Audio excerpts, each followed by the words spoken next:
साथियों, आप सारे मजदूर साथी देख रहे हैं, जैसे इस देश को 75 साल हुए आजाद हुए, राम राज्य की सरकार हमसे लगातार बोल रही है कि इस देश में अमृत काल चल रहा है। अमृत पियो, अमृत को ग्रहण करो। ये अमृत आपको दिया जा रहा है, यहाँ पर अमृत काल आ गया भारत में। अमृत काल का चरम सुख आपको मिल रहा है। ये अमृत काल ऐसा अमृत काल है, हमारे संविधान में ये जितने एडीएम, एसडीएम, डीएम बैठते हैं उनको पब्लिक सर्वेंट कहा जाता है, लोक सेवक बोला जाता है। ये आपके मालिक बन गए हैं। ये अमृत काल चल रहा है आपके लिए। अच्छा लग रहा है अमृत काल? मोदी जी दिल्ली से बोल रहे हैं अमृत काल आ रहा है। भाजपा के हर मंत्री बोल रहे हैं अमृत काल आ रहा है। विधायक से लेकर के सांसद तक सब बोल रहे हैं अमृत काल आ रहा है। और अमृत काल आप देख रहे हो कि जिनको लोक सेवक बोला जाता है, पब्लिक सर्वेंट बोला जाता है, वो इस अमृत काल में आपके मालिक बन चुके हैं। ये मजदूरों को इस देश का नागरिक भी नहीं मानते हैं।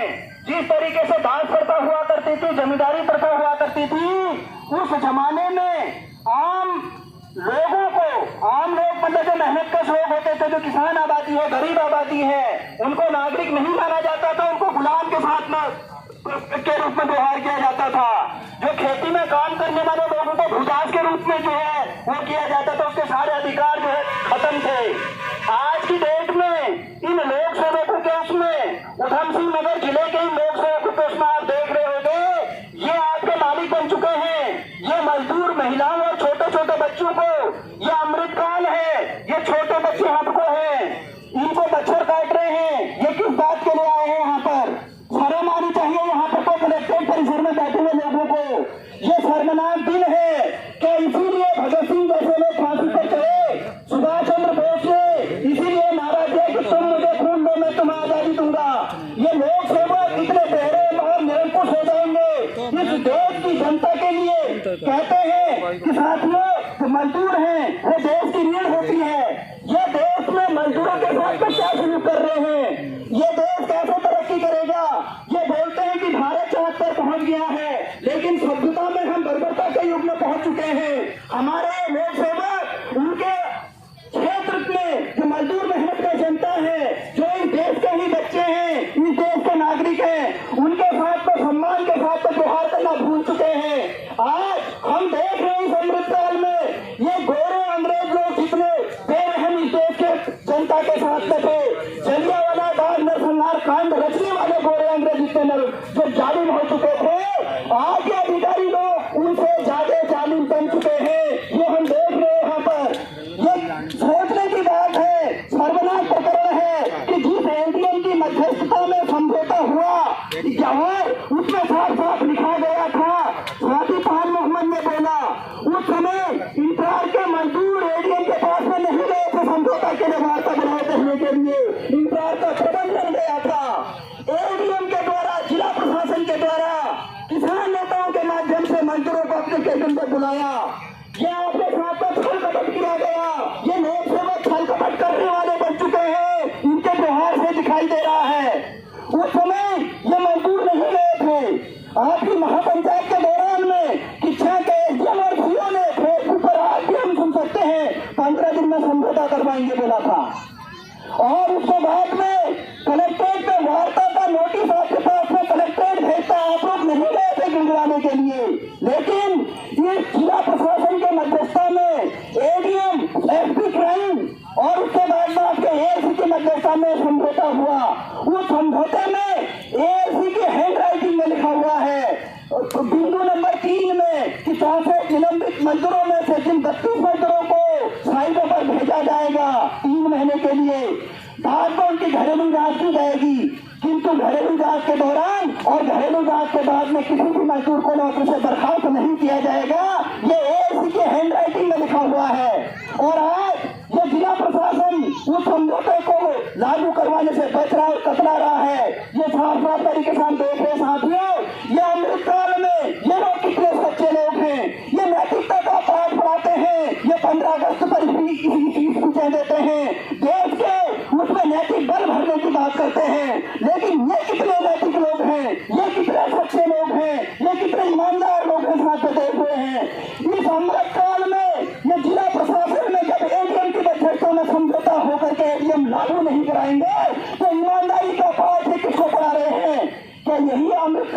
साथियों, क्या यही राम राज्य है जिसमें ये बोलेंगे, ये बड़े बड़े पदों पर बोलने वाले लोग मक्कारी करेंगे, बेईमानी करेंगे, झूठ बोलेंगे, अपने ही कराएंगे, समझौते को लागू नहीं कराएंगे, लेकिन जनता से ईमानदारी की बात करेंगे।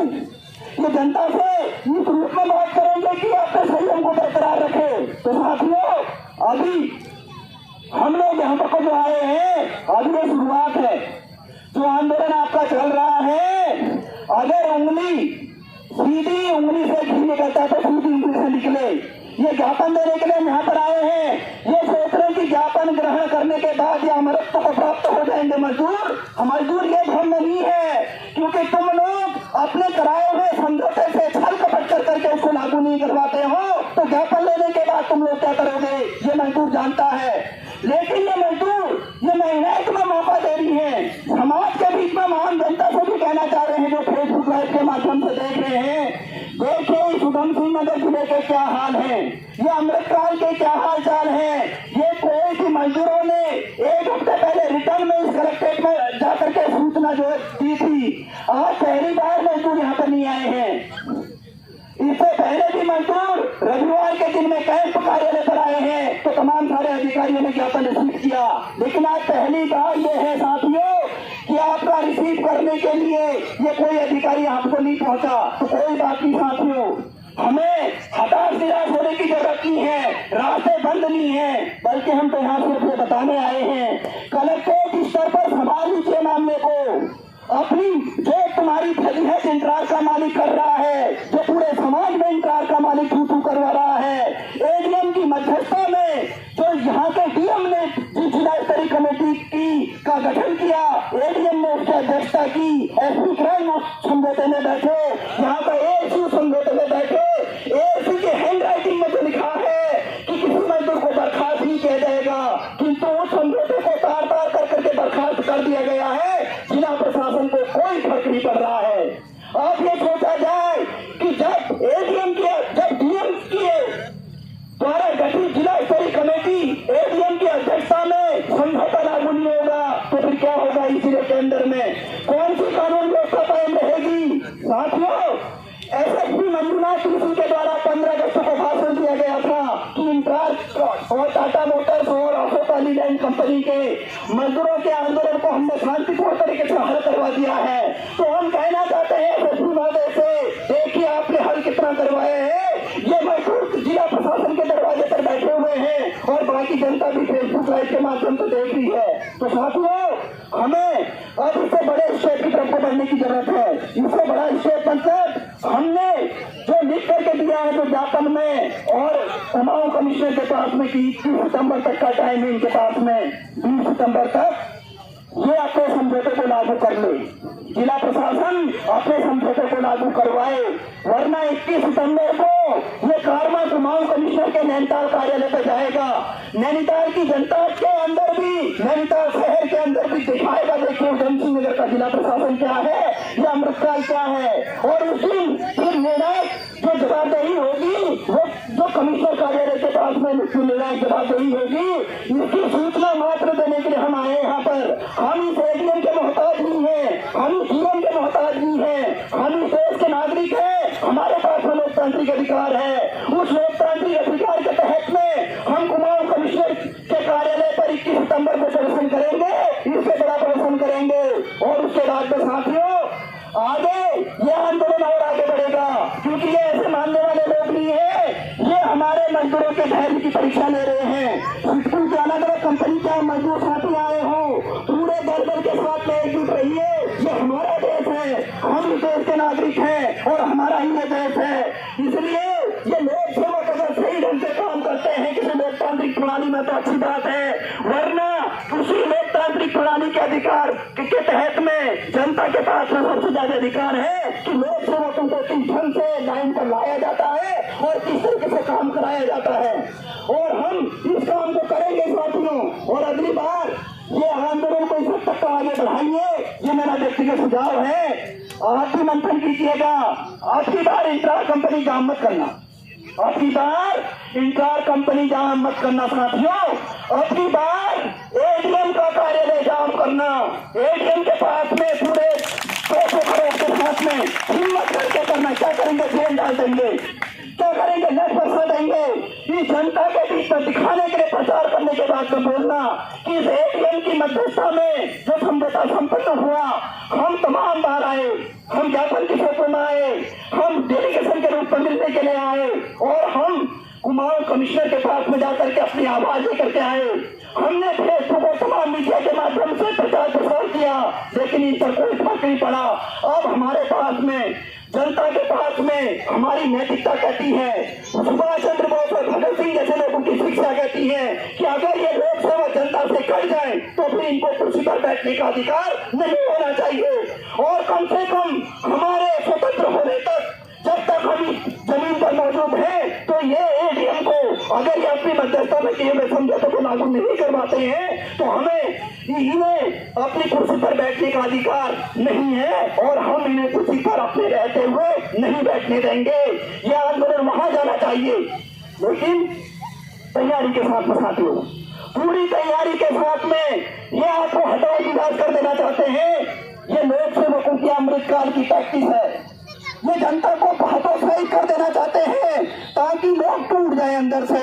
लेकिन साथियों, हमें दुख को, अपने मुश्किल घड़ी को अपनी ताकत में बदलना चाहिए। जैसे जलियांवाला बाग कांड रच करके हम नरसंहार कांड रचा अंग्रेजों ने, लेकिन इस देश की जनता रोई गिड़गिड़ाई नहीं, वो रोई भी, अपने आंसू भी पोंछे, उन शहीदों का अंतिम संस्कार भी किया, लेकिन उस दुख को उन्होंने ताकत में बदला और अंग्रेजों को, उन गोरे अंग्रेजों को इस देश से खदेड़ा।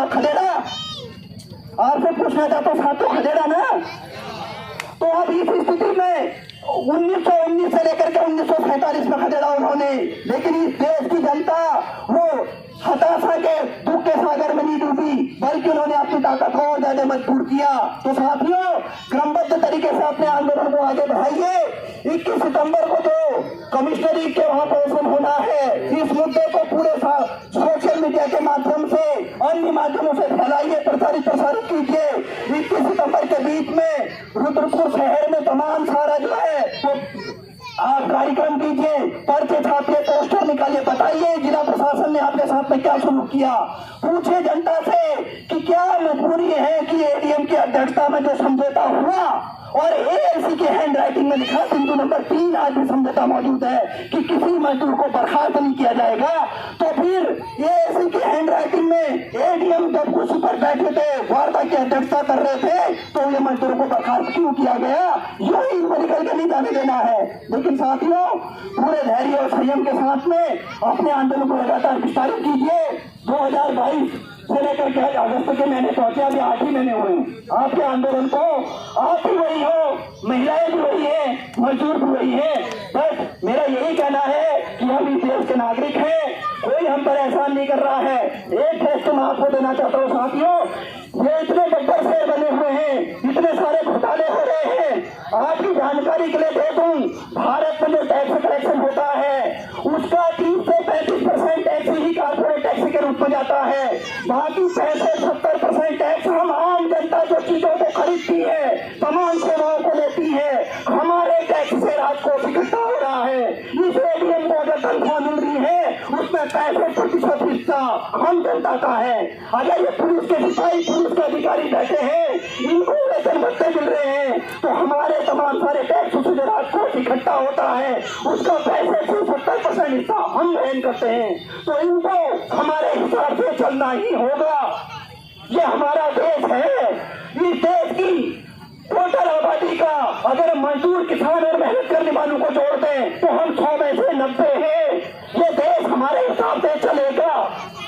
इसलिए साथियों, इसी रूप में हमें आंदोलन की रूपरेखा को आगे बढ़ाना है और अब चुप नहीं बैठना है, बल्कि साथियों इसका और ज्यादा प्रचार करो। सोशल मीडिया में लगातार आपको चीजों को वायरल करते रहो। 21 सितंबर तक हर रोज 3-3, 4-4 पोस्ट आपकी सोशल मीडिया में पड़े, जनता को ताकि पता रहे कि ये मजदूर समझौते को लागू कराने के लिए न सिर्फ कलेक्ट्रेट पर आए, डीएम के दरवाजे पर है, अभी कैंप कार्यालय का गेट है, यहाँ पर डीएम के चौकी पर हम लोग बैठ करके वही न्याय की मांग कर रहे हैं। न्याय भी क्या, कि न्याय करने वाले कौन होते हैं? ये लोक सेवक हैं। जो वादा तुमने किया जो एडीएम की अध्यक्षता में समझौता हुआ, जो एएलसी के हाथ से लिखा है, हैंड राइटिंग है एएलसी की, कि किसी मंत्री को बर्खास्त नहीं किया जाएगा। अगर तुम में गैरत है तो उसको लागू करो, अगर गैरत नहीं है तो हम निर्णायक कार्रवाई करने के लिए आजाद भी हैं और इसके काबिल भी हैं। बड़े बड़े आंदोलन यहाँ हुए हैं साथियों। 2 सितंबर कल थी जबकि मंसूरी गोलीकांड हुआ। 1994 में जब उत्तराखंड आंदोलन बना 6 लोग शहीद हुए, उसमें 2 महिलाएं भी शामिल थी, जिसमें से एक महिला के सिर पर गोली मारकर के भेजा उड़ा दिया गया था। हम वो लोग हैं साथियों, ये उत्तराखंड जय भारत सिंह जैसे लोगों के त्याग तपस्या से आजाद नहीं हुआ, अलग नहीं हुआ, अलग राज्य नहीं बना। हम जैसे लोगों ने आंदोलन किया है, इस उत्तराखंड की महिला ने आंदोलन किया है, तब ये मुख्यमंत्री बन रहे हैं। कोई मंत्री बन रहा है, यह हमारी मेहनत का परिणाम है उत्तराखंड का राज्य बनना। तो इसलिए उत्तराखंड का राज्य हमारे हिसाब से चलेगा। तो साथियों, इसी रूप में कि बुलंद हौसले के साथ जिए, बिल्कुल हताश निराश मत होइए। समाज के बीच में एडीएम समझ लें, यहाँ का जिला प्रशासन समझ ले। आप मुहिम चलाइए, एसएसपी मंजुनाथ टीसी वाला लगाइए व्यापक पैमाने पर। के एसएसपी साहब बोल रहे हैं 15 अगस्त को भाषण में कि मैंने इंटराक्ट मामले को शांति बहाली कर दी, मैटर को हल करा दिया टाटा मोटर्स और अशोक लेलैंड के साथ में। फेसबुक पर पूछे जनता को, ये हमारा ज्ञापन है, ये हमारा वो चीज है। अब आप तुलना कीजिए, एसएसपी साहब से पूछिए, इंटराक्ट के मजदूर जो डीएम के दरवाजे पर बैठे हैं, लगातार बैठे रहते हैं, तो आप कौन सी सूचना के आधार पर ये कह रहे हैं इंटराक्ट के मैटर को आपने हल कर दिया। इसी तरीके से मुहिम बनाइए, इनको करना पड़ेगा काम। ये लोक सेवक है, लोक सेवकों की तरीके से रहना पड़ेगा इनको। तो इसलिए साथियों, इन बातों के साथ में कि आप अपने दिल पर चीजों को मत रहिए, क्योंकि अगर हौसले बुलंद हैं, कहते ना साथियों कि अगर हमारे पास में हौसले बुलंद हैं तो चींटी भी जो है कुछ कर जाती है। अगर हौसले न हो तो हाथी भी कुछ नहीं कर सकते हैं, और हौसले हो तो चींटी हाथी को भी मार देती है। ये हमने देखा है, हमने पढ़ा है, हमारे पुरखों ने हमको सिखाया है। तो इसलिए मुख्य चीज है हमारा मनोबल कमजोर नहीं होना चाहिए, मुख्य चीज है हमारा नैतिक बल कमजोर नहीं होना चाहिए। वो समझौता लिखित में है तो समझौता यहाँ के जिला प्रशासन को लागू करना ही होगा। मजदूरों को इज्जत देनी ही होगी, मजदूरों की बात सुननी ही होगी। हम इस बात को कहना चाहते हैं, आप ये प्यार मोहब्बत से अपने फजीलत होने से अगर बचना चाहते हैं तो पर्दे में काम इनको करना चाहिए। आप लोक सेवक हो, लोक सेवक बन के काम कीजिए। समझौता तुम्हारी टेबल में तुम्हारी अध्यक्षता में हुआ है तो एडीएम जय भारत सिंह को उसको लागू करना चाहिए और डीएम को भी इस चीज को देखना चाहिए जो उनकी जिम्मेदारी है। वरना वो कौन से लोक सेवक हैं, कौन से लोक सेवक कर रहे हो? क्या वो लोक पूंजीपति है? क्या वो लोक इंतजार का मालिक है जिसकी सेवा आप कर रहे हो? क्या आपके सेवा शर्तों में आपके लोक सेवकों की परिभाषा इंटराक्ट जैसे कंपनी के मालिकों की सेवा करना है या फिर इस हिंदुस्तान के उधमसिंह नगर जिले के आम नागरिकों की सेवा करना है, यह आपको तय करना है। और वक्त बताएगा कि आप कौन से लोग की बात कर रहे हो। अभी तक आपका व्यवहार बताता है कि आप इंटराक्ट कंपनी के जैसे पूंजीपति हैं, उन लोगों की बात कर रहे हैं, उन लोगों के आप सेवा कर चुके हो। आप दिखाएंगे कि आप वास्तव में जिस बात का आप वेतन भत्ते लेते हैं, जिनके पैसे से, फिर मैं कह रहा हूँ कि पैसे से 70% राजकोष में जनता जो आम चीजों को खरीदती है, जो सेवाओं से लेती है, उससे टैक्स इकट्ठा होता है। कारपोरेट टैक्स में 30 से 35% ही होता है साथियों, और ये काम कर रहे हैं कारपोरेटों के हिसाब से। तो बस मैं इतनी बात कहना चाहता हूँ, जो सिडकुल के अलग अलग कंपनी के मजदूर आए हैं वो फेसबुक पर शेयर दें, व्हाट्सएप पे भेजें, तमाम सारे समाजों में बताएं और तमाम सारे मजदूरों को जागरूक करें। 21 सितंबर को नैनीताल में बड़ा कूच करें, नैनीताल से संबोधित करें प्रदेश की जनता को।